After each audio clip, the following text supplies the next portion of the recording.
നമസ്കാരം. നമസ്കാരം. നമസ്കാരം. Hi uncle.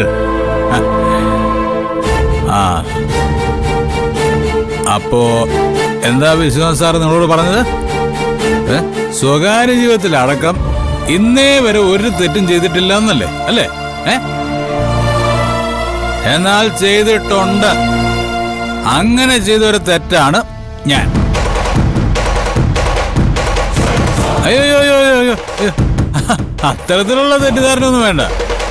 എന്നെ ഇദ്ദേഹത്തിന്റെ മരുമകനായിട്ട് സെലക്ട് ചെയ്തിരിക്കുക. ഒരേ ഒരു മകളുടെ ഭർത്താവാകാൻ. എന്റെ കണ്ടീഷൻ നിങ്ങൾ കണ്ടല്ലോ. ഞാൻ ഫുൾ ടൈം എങ്ങനെയാ? എന്റെ ജീവിതത്തിൽ ഞാൻ എന്തിനേക്കാളും സ്നേഹിക്കുന്നതും ബഹുമാനിക്കുന്നതും മദ്യത്തിനെയാണ്. മുഴുവൻ സമയവും മദ്യപിക്കുന്ന, സ്വന്തം ജീവിതത്തിൽ ഒരു ഉത്തരവാദിത്വം കാണിക്കാത്ത ഒരുത്തിന് എന്തുകൊണ്ടാണ് മകളെ കെട്ടിച്ചു കൊടുക്കുന്നതെന്ന് ഈ നീതിമാനോട് നിങ്ങളൊന്ന് ചോദിച്ചാട്ടെ. ഉത്തരം പറയണം സാർ.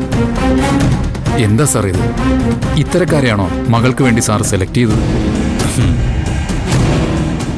മോനെ സൂര്യ, മോനിപ്പോ ചെല്ല. ഈ കാര്യങ്ങളൊക്കെ നമുക്ക് പിന്നീട് സംസാരിക്കാം. വിശ്വാസ് സാറിന് സ്വകാര്യതകളില്ലല്ലോ. എല്ലാം പൊതുപ്രശ്നങ്ങളല്ലേ. ഞാൻ ചോദിച്ചതിനുള്ള ഉത്തരം ഇവിടെ വെച്ച് തന്നെ കിട്ടണം. അത് കറക്റ്റ്. എന്താ നിങ്ങളുടെ ഉദ്ദേശം എന്ന് ഇവരും കൂടെ ഒന്ന് അറിയട്ടെ. അതാണ്. പറയണം സാർ. പറയാം. ഇപ്പൊ പറയും. മൈക്ക് പറഞ്ഞു. പറയണം സാറേ. ഇത്തരത്തിൽ കുടിച്ച് ബഹളം വെച്ച് നടക്കുന്ന ഒരാൾക്ക് സമൂഹത്തിലുള്ള സ്ഥാനം എന്താ? നമ്മൾ അയാളെ ഒഴിവാക്കും, ഒറ്റപ്പെടുത്തും. സ്വാഭാവികമായും അങ്ങനെ ഒറ്റപ്പെട്ടവർ സമൂഹത്തിന് ബാധ്യതയായി തീരും.